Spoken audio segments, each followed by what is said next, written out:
Welcome to Not So Quiet on the Western Front, the podcast where we lift the lid, bust the myths, and explore the incredible history of the First World War. I'm Dan Hill, a military historian and battlefield guide specialising in the history of the war on the Western Front. And I'm Dr. Spencer Jones, author and senior lecturer in war studies at the University of Wolverhampton.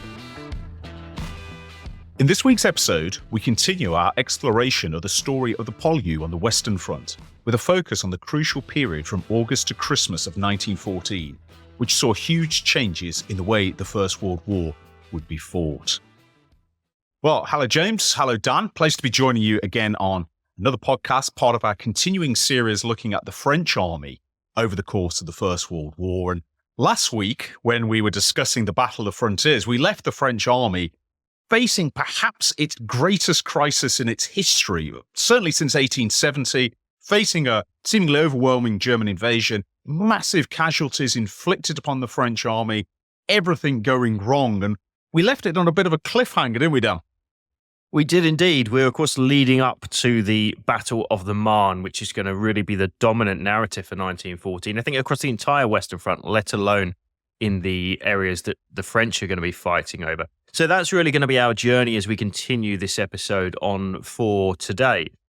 Before we get there, of course, we need to mention, huge amount of wounded have been sustained already by this point. We can add one more to that in Spencer's ever ongoing quest to understand what the First World War soldier went through. He's gone and broke his ankle last night whilst Thai boxing. So terrible idea, Spence. Getting far too old for that now. Shouldn't have been Thai boxing. But he's walking wounded for the time being. So if Spence comes up with any weird stuff, it's because he's high as a kite on painkillers. Luckily, though, James is not. And so we're going to be, as per usual, putting all the difficult questions in his direction. But something occurred to me just a minute ago, actually. I was thinking, since we mentioned the famous Poilu in this episode, I don't think we addressed it previously. Just very briefly, Poilu, of course, is the nickname for a French soldier of the time. Poil, the French word poil, literally meaning hair. Poilu is a hairy one. Generally speaking, hairy, bedraggled-looking French soldiers, that was the nickname they got, and would guard actually with quite a lot of pride as the war went on. So Poilu being the Tommy Atkins as far as the French soldier goes in the First World War. And it was, of course, hundreds of thousands of Poilu that were going to eventually butt heads with hundreds of thousands of Germans in what's going to turn out to be the Battle of the Marne. But it's worth pointing out here, before we even get that far, and I'll just come back to you on this, Spence, quickly, as far as the Schlieffen plan goes, because we quite often put the target of Paris. Paris is quite often shone up as a light, and if Paris is taken, everything falls apart, the war comes to an end. We've previously discussed this before. Whilst Paris is obviously a target, is it the target of the Schlieffen plan at this point? It's actually not. And although the Allies aren't necessarily aware of this in 1914, certainly the British aren't aware of this. The British think the German target is Paris. And there's a natural fear if the capital is taken or encircled, as it had been in the 1870 war, that's going to be a crisis for France. But really, the objective of the Schlieffen plan is to circumvent Paris, actually. In the original plan, it's to sweep west of Paris, this enormous arc, with the idea of catching the French armies in this pincer movement, with the armies coming through Belgium and sweeping west of Paris as the outer arc of the pincer, and armies crossing the Alsace-Lorraine border as the inner arc of the pincer, and effectively encircle the entire French military somewhere around central France, to the east of Paris, in fact, and destroy it in a gigantic battle of annihilation. The Battle of Sedan from 1870, but on a colossal scale. But one thing to note as we approach the Battle of the Marne is this plan, the Schlieffen plan, has many impracticalities, and one of them is the idea that German First Army is going to go all the way to the west of Paris. That's a humongous arc. It's going to completely exhaust German logistics. It's basically impossible. And for various reasons as well, German First and Second Armies, the main sides of the German invasion plan, the Schlieffen plan, are getting disrupted. They're getting disrupted by the British at Mons and Lecato. They're also getting disrupted by French Fifth Army, which is often seen as a bit of a hard luck formation or not really playing its role, certainly in a lot of British literature, but it's actually involved in a lot of hard fighting. And what this means is that the German arc is now going to pass to the east of Paris instead. It's still aiming at this massive encirclement, but passing to the east of Paris is actually going to create a serious vulnerability in the German march. It's going to expose its flanks to Paris. And Would it be fair to say, James, that in the seeds of that alteration of the plan, the seeds of German defeat are actually being sown? Oh, absolutely. And this is one of those key instances, and to repeat the often repeated trope of military history, never interrupt your enemy when he's making a mistake. This is the French see this slowly but surely happening, get confirmation from their own cavalry scouts, who we mentioned last week and in previous episodes. But the German army is opening up itself, hoping for that Sedan, a Sedan of 1914, where they crushed the French, as they did in 1870. But the difference is that you are fighting a very different French army here, and you're fighting a very different French army commander in the person of Joseph Joffre. He is all over the field.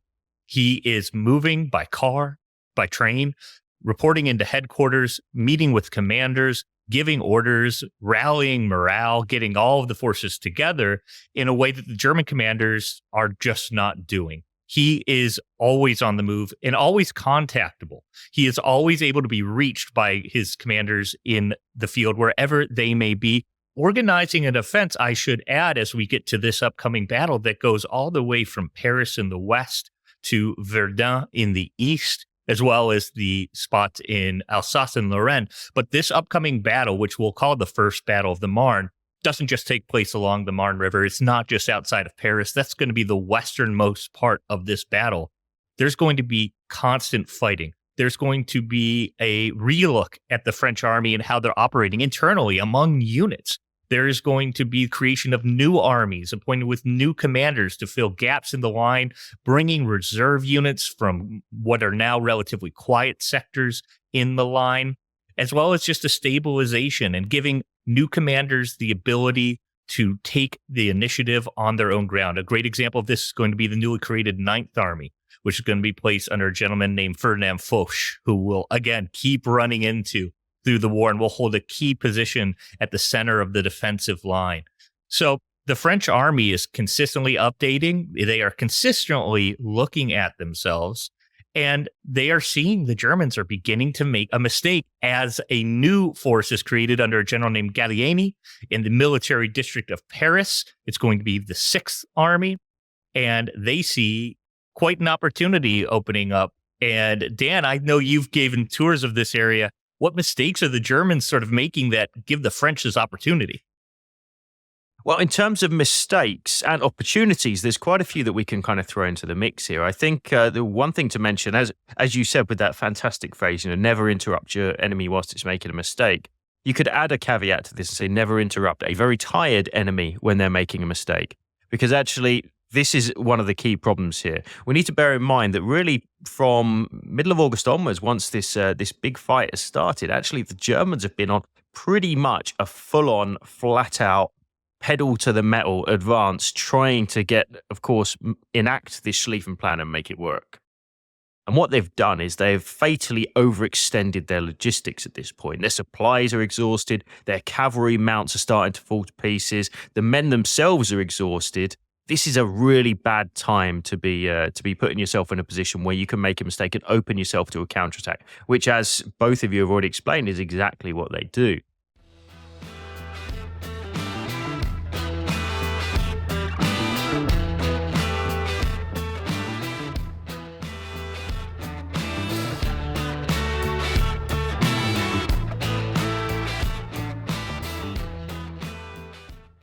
We should bear in mind, by the way, here, the area we're talking about, although we're talking about the Battle of the Marne and the Marne generally as a battlefield, it's enormous. This is a huge, huge area. It's by no means a small battlefield. We're talking dozens of miles stretched over. We're eventually going to see a gap of something like 30 kilometers in the middle of the battlefield. So it's going to be a really complex, moving battle. But because of the scale, because of the size of it, and the amount of personnel involved, and the fact that communications are really starting to struggle from the German perspective now, we are going to see opportunities come about. The famous one with Gallieni and his commandeering of something like 400 Parisian taxis is the one that really grabs the headline. It's a great kind of good news story. The men from Paris sallying out to defend their capital city. It's got some great propaganda value for the French. We're actually going to see that happen. In terms of being like a battle-winning tactic or something that really sways the the flow of the battle, probably not an enormous deal. In terms of propaganda value, fantastic. Really, really exciting. Lots going on. It really gives the French a boost when they desperately need it as well.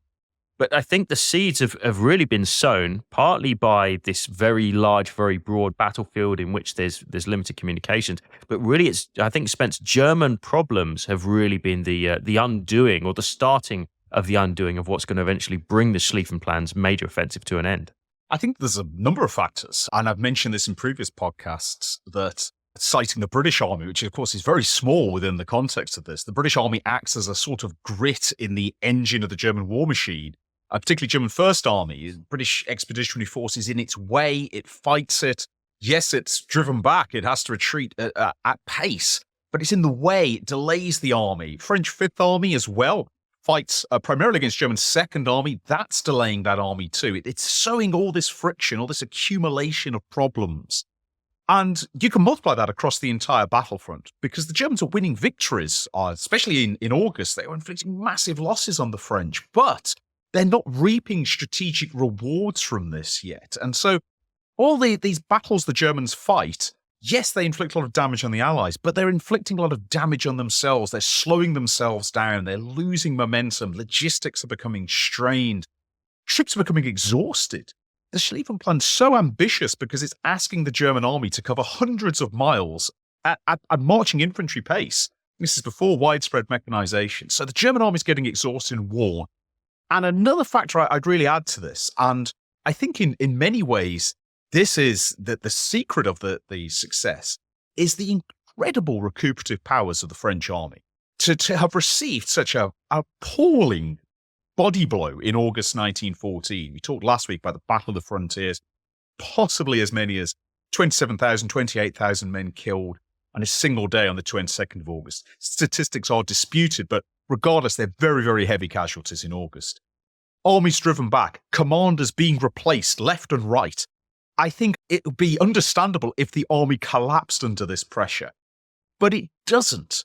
It recuperates, and not only does it recuperate, it finds itself in a position to counterattack. And James, you've already talked about the importance of Joffre in this.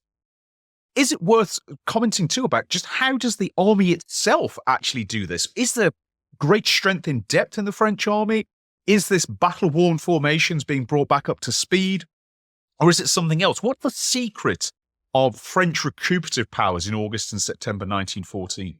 Well, there's multiple different ingredients that go into this stew that's going to be even more metaphorical, feed the French victory here. The French army does look at itself and re-examines how it was operating in these first few weeks of combat. One of the things they go to is they go back to their most recently published field service regulations from the pre-war era, which came out in 1913, and they recognize they're not following it. Enthusiasm as motivation to succeed and the drive for that quick victory has kind of made junior officers all the way up to division commanders throw out what the French army had ingrained. We talked a little bit last week about how the French army is very efficient. The uniforms are a bit outdated, but they have the right ideas all coming together. They just don't use those ideas in the first few weeks of the war. So, for example, the French army relooks at its field service regulations and recognizes some things that they just had thrown out the window in these first few weeks. Some things that are mentioned in these regulations that they weren't doing are, of course, generals losing control of the action. That should be a very basic one here.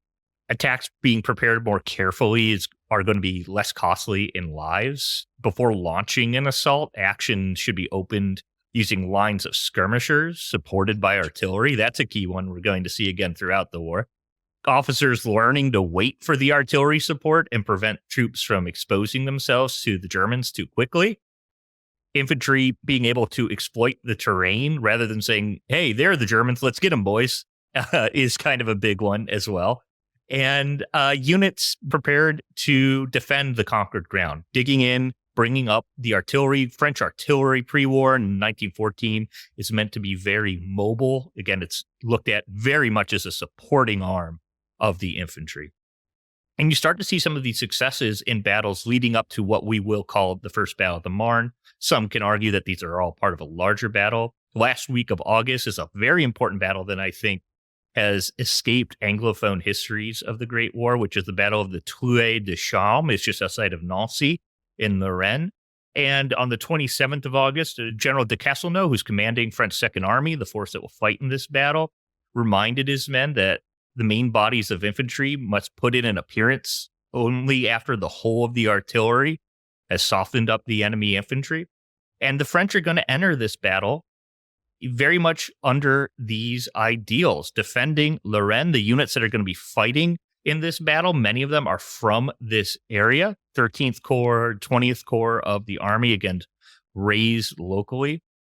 And it's going to factor into how the French have prepared the battlefield.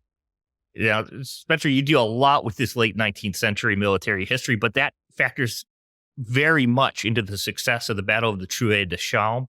And I don't know if you wanted to speak at all to how the French are able to prepare a battlefield and what the thoughts throughout the military world at this time bring about this success.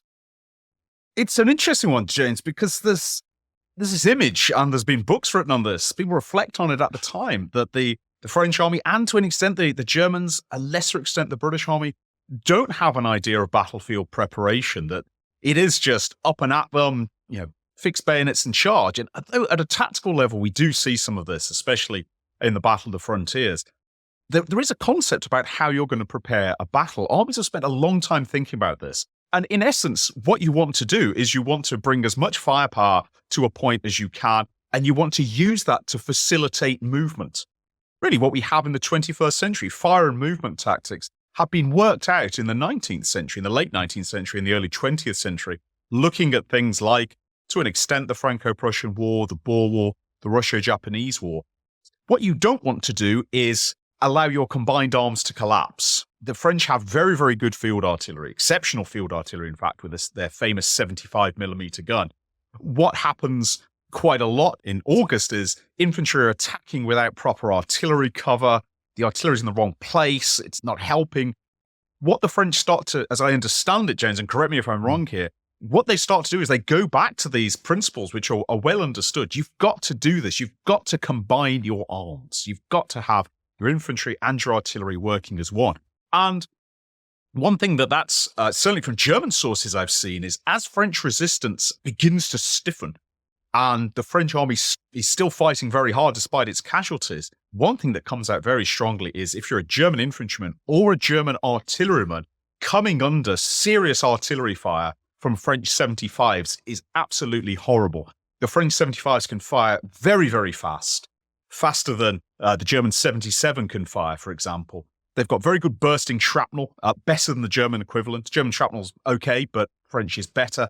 And they can bring this absolute deluge of fire. In fact, I believe the French refer to it as a squall or a storm of fire. And if you're a German infantryman attacking into this, it becomes a problem. And just to bring this back to what we were talking about a few minutes ago, about the Germans are sowing the seeds of their own problems. As the Schlieffen plan goes on, the German advance starts to inevitably become more and more ragged. Artillery can't keep up with infantry. Sometimes the limbers are broken. Sometimes the horses need new horseshoes. Sometimes there's a traffic jam on the road. And the infantry is pushed on and on and on. And although the Germans have a distinct doctrine, keep the guns close to the infantry, sometimes it's just not possible. What you start to see more and more of is German attacks going in against the French.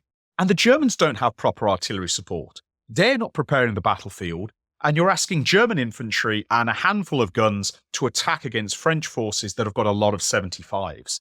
And this is the one of the problems of the Schlieffen plan at a tactical level. It stretches the German army out. And if you're fighting against the French, who are now beginning to reorganize themselves, as you say, you've got a real danger for the Germans. And casualties into September are going to be enormous for the German army because the French army is fighting more ferociously. And James, do you off the top of your head know the French phrase for a sudden burst of artillery fire? I know it has a distinct name, but you might know off the top of your head. Unfortunately, I don't know off the top of my head. And if I did, I would be so nervous to pronounce it correctly that would end up screwing it up. But you are right. It's equivalent to a deluge of fire. And at the Truet de Chaume, the French are able to do this. Again, open ground. This is a gap in the pre-war setup fortified line of forts that the French know they're going to expect a battle here, and they fight a battle here. The French poet and later member of the Chamber of Deputies says if Paris was saved at the Battle of the Marne because de Castelnau won, at Rosilleux, which is one of the small towns in the area. But after this fighting here, it is going to shift to the Marne, and what we know as the Battle of the Marne in these first few days of September. And as you guys have been talking about, German mistakes, the flanks come open. There's a large gap created between German First and Second Armies, and surprisingly, it is directly across the line from the British Expeditionary Force, which is taking up a position on the left side of the Allied line.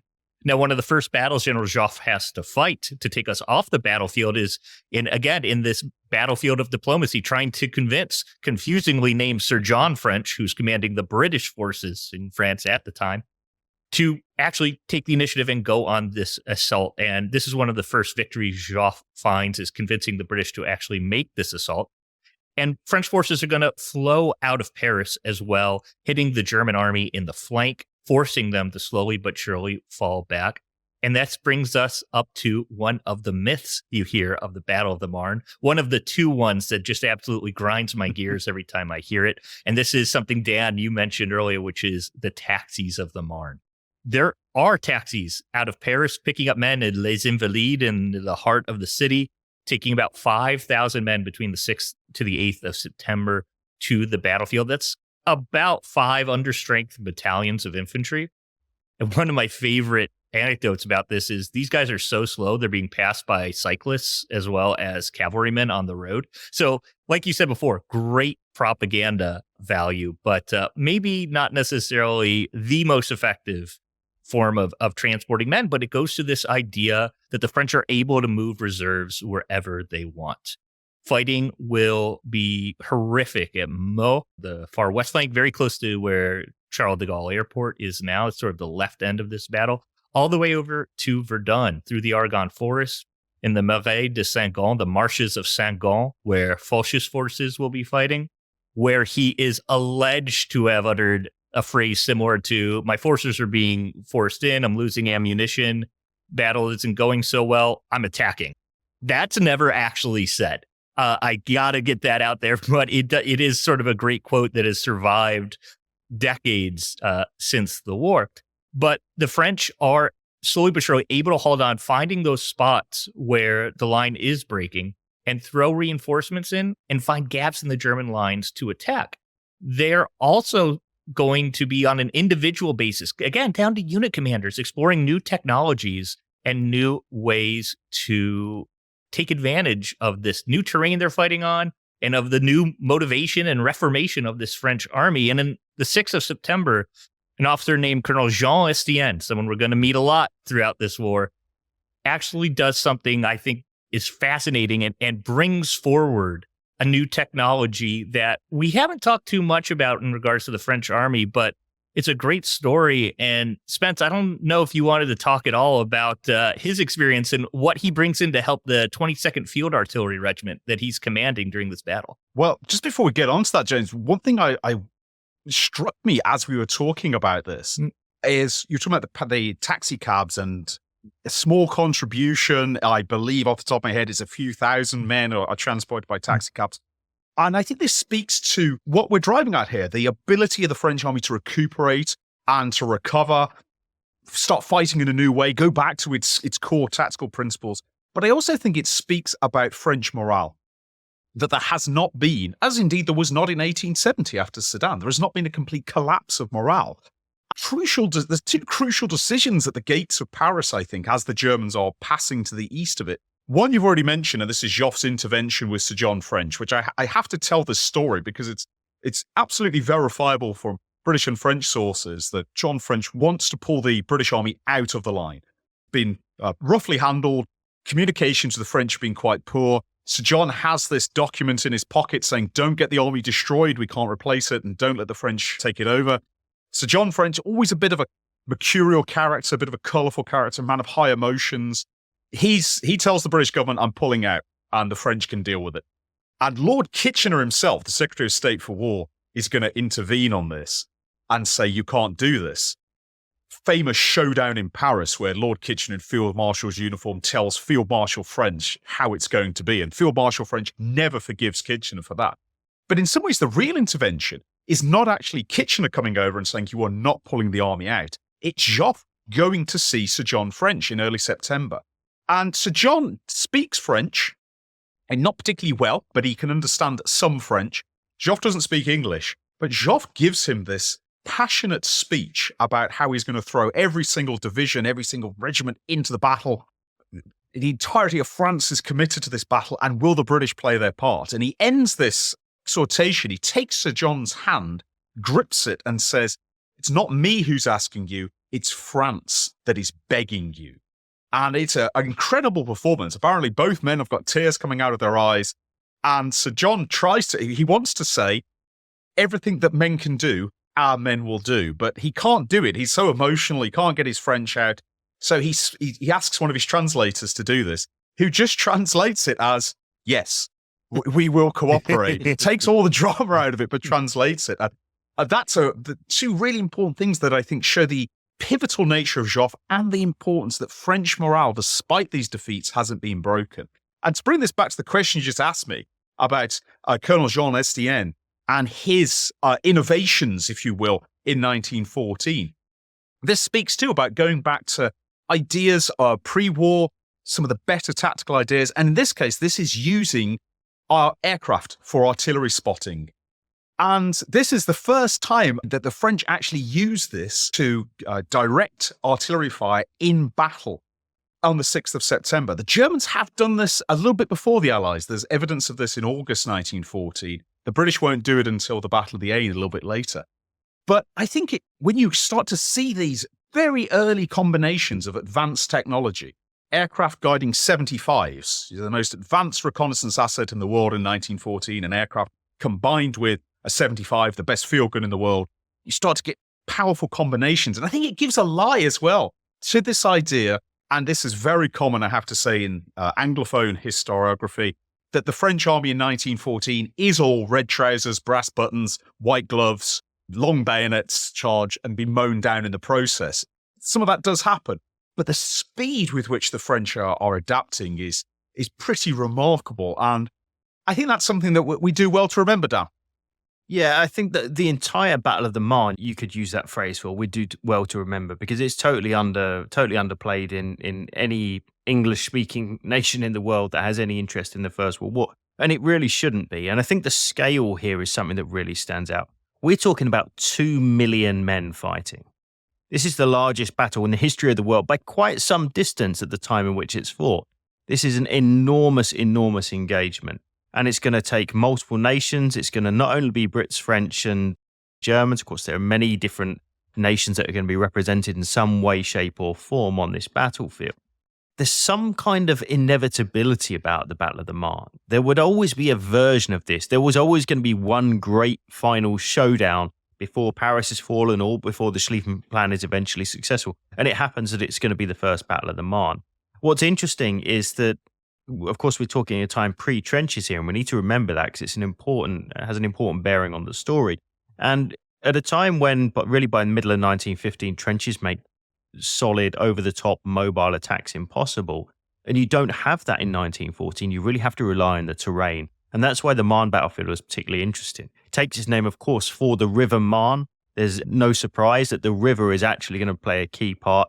It's effectively a stopping line. It's going to bottleneck troops. It's going to perform some kind of barrier that's eventually going to be used as the backbone of the French defense. And then also the springboard, which is going to drive the Germans back to the next river. So 2 rivers running almost like a set of train tracks here. You've got the Marne to the south and you've got the River Aisne or the Aisne to the north. And the battle's really going to be fought in between those 2 river lines. It's something, Spence, you and I have actually taken tours out in this area fairly recently, looking at that part of the battlefield. You've, of course, got the Chemin des Dames in the area, the Ladies' Path. It's a very famous road which runs through a good chunk of the battlefield as well. Bear in mind, terrain, high ground, particularly in 1915, as we'll find out in the next episode, is going to be absolutely essential. But rivers are great blocking lines. And you can imagine, you can almost paint this picture now. Very tired, separated, lacking communication, exhausted German army, really coming to the end of its staying power on the offensive against a French army with BEF support who've been backpedaling towards their own reinforcements, towards their own supplies, towards their own logistics, and now have the prospect of defending a capital city. You can almost see the writing on the wall about how all of a sudden this morale is going to pick up, that resolve to continue the fight is going to stiffen. And that analogy between French and Joffre, I think, is a perfect example of exactly why the Battle of the Marne is going to end the way that it does. There's almost a 1918 comparison here as far as the Germans are concerned. If we go back to the Spring Offensive, it's the Germans making big strides, eventually getting to a point where the guys they're fighting are now really got their, quite literally, as Hegel famously said, their backs to the wall. This is backs to the wall 1914. And Jim, it's an absolutely fascinating story. The Battle of the Marne is of course, incredibly important. How much do we underrepresent that in the English-speaking world?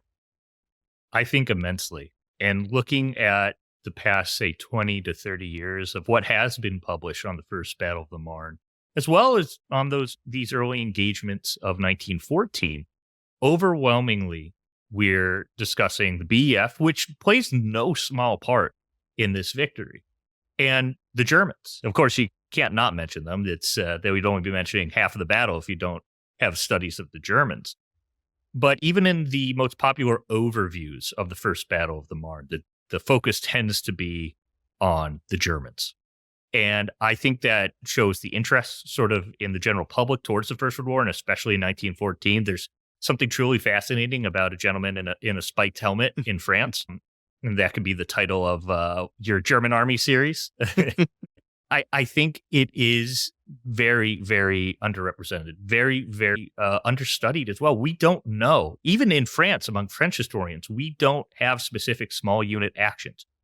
Like we've mentioned throughout this episode, you could break up the First Battle of the Marne into multiple different other battles in the marshes of Saint-Gond, the fighting in the Aragon, the fighting in Champagne, the fighting on the outskirts of Paris as well. Each of those could be their own studies in amongst themselves. What we do have are French unit histories, French primary sources, some great new museums which have popped up over the past 20 or so years, including Museum The Great War in Meaux, right on the site of that pivot where the German army is hit by French forces coming out of Paris. But it is something that is primed to be studied. The French army in general, throughout the First World War, is something that's primed to be studied not only for the English-speaking world, but for the French-speaking world as well. It is a topic that has drawn a lot of military historians, people who are serving in the military or in the French Ministry of Defense, not necessarily the same scale as the academic world we see in the English-speaking world. And the First Battle of the Marne is the perfect place to start because, like we've said, so full of mythological moments that may not have happened, may have happened in different ways. The research is still out there. And I think that that's going to be a theme that's going to carry us through this study of the French army during the First World War as we continue on into the battles that lead us to the end of 1914. I think that's a really powerful comment, James, and something that always strikes me is the huge amount of work, of course, in English language about the First World War. At the Marne, a noticeable gap, something that was written about quite a lot in the 1920s, recognized at the time as the miracle on the Marne. And something I think listeners, it's really worth emphasizing is the speed with which this campaign has happened. The Germans begin their assault in the West on the 1st of August. The Marne is fought 5 weeks later. Very, very fast-paced campaign. And if you're watching this as a French civilian, reading about it in the news, seeing the trains of wounded, or a British civilian, this is just incredible speed, massive stakes. The future of Europe is at stake here. So given the incredible importance of this battle, it's a surprising gap in what we might term the modern historiography. And there are some books written about it. And listeners, if you're interested in discussing the books a little bit more, it's worth checking out our podcast community hub because we do post some book recommendations there. And I'll be mentioning a few from the Battle of the Marne.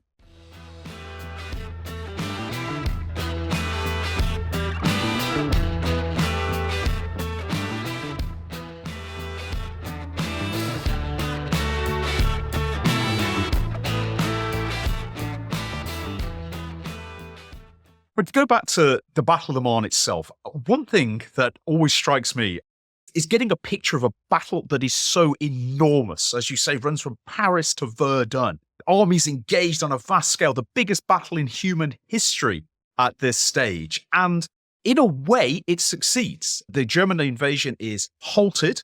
The Germans are forced back.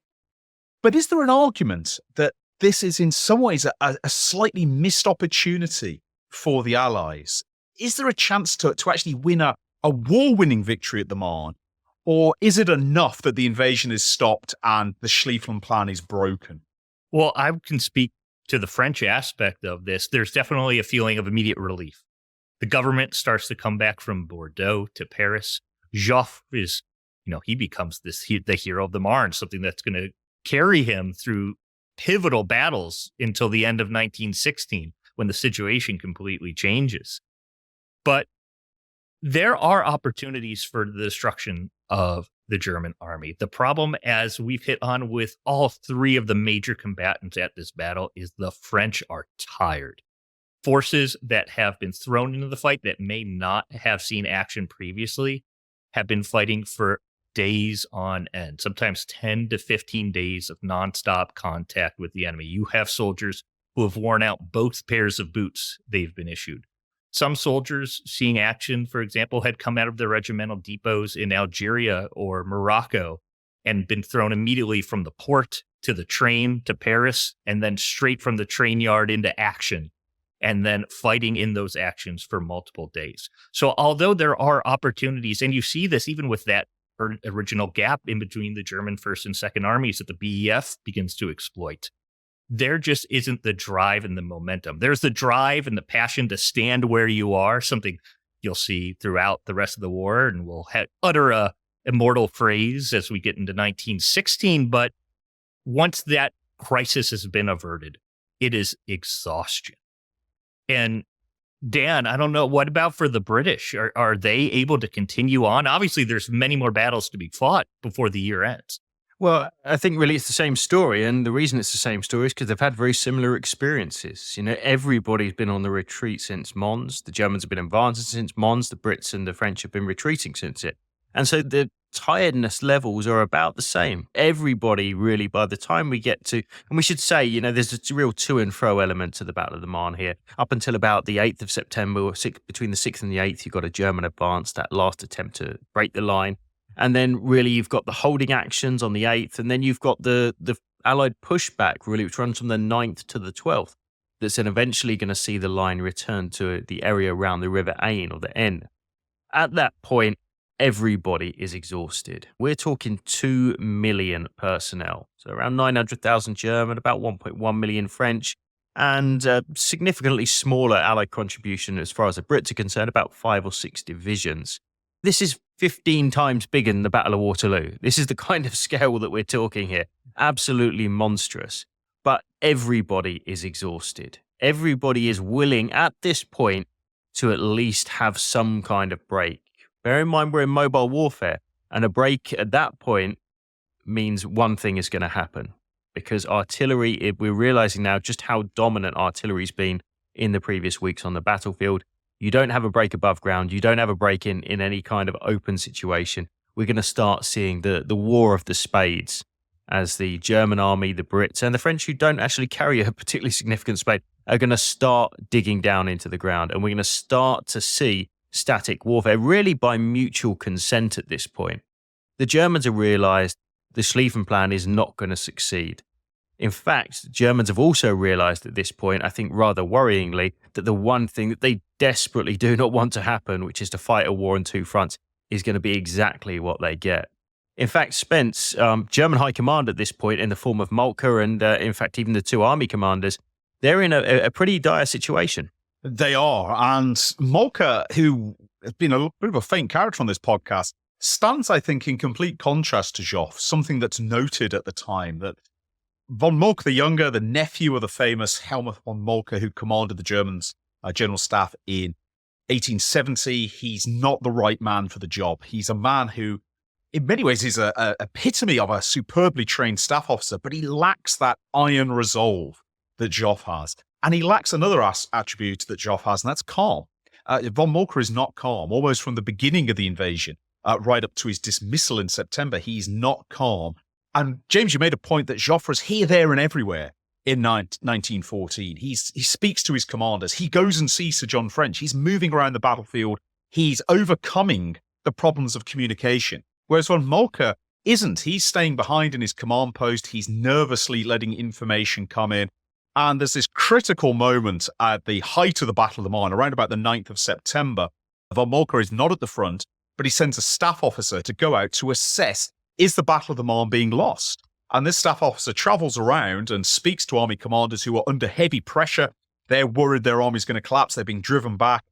And it's actually this staff officer who makes the decision the German armies have to retreat to more defensible terrain. In a way, von Moltke absents himself from this decision and leaves it in the hands of a staff officer, something he will be endlessly criticized for in the post-war German army. As the German army reflects on what has gone wrong, this becomes a villainous moment. And supposedly at this exact moment when the decision to retreat's made, and this is probably apocryphal, although we can't really be sure of it because von Moltke's papers are not available. They're actually held privately in Switzerland.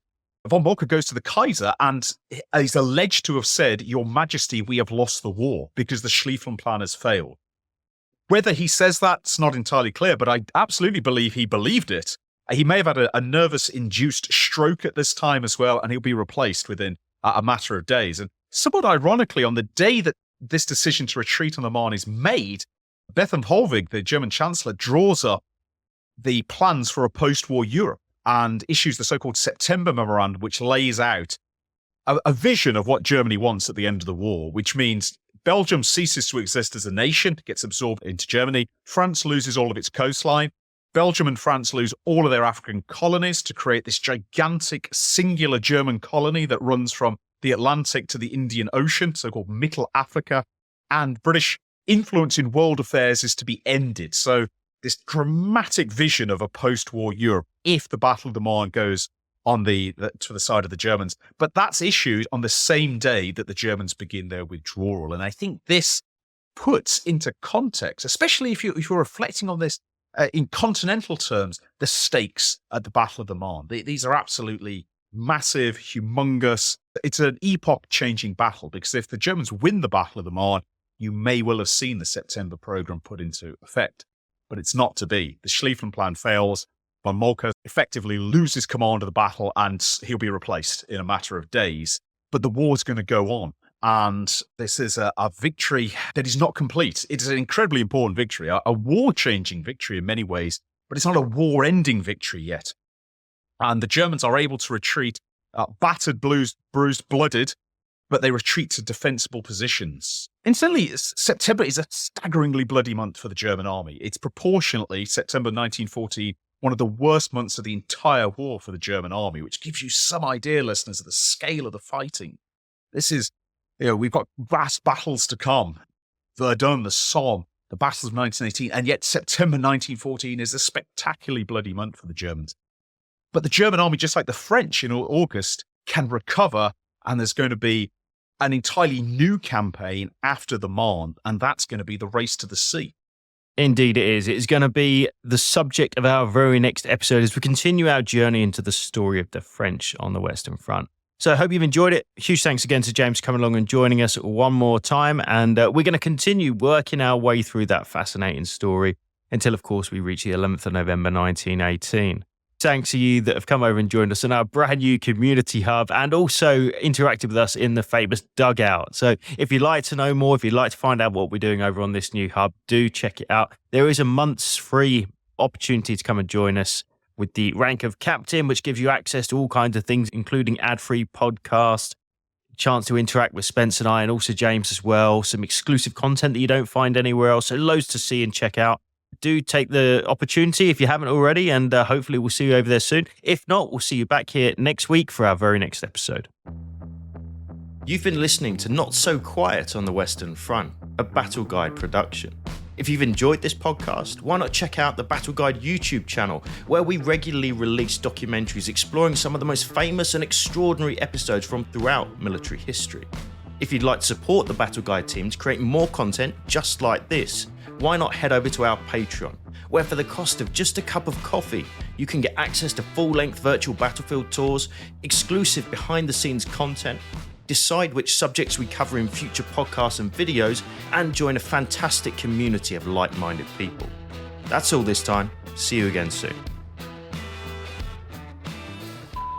Final shout out, huge thanks to those of you that have joined us over on our brand new Community Cub.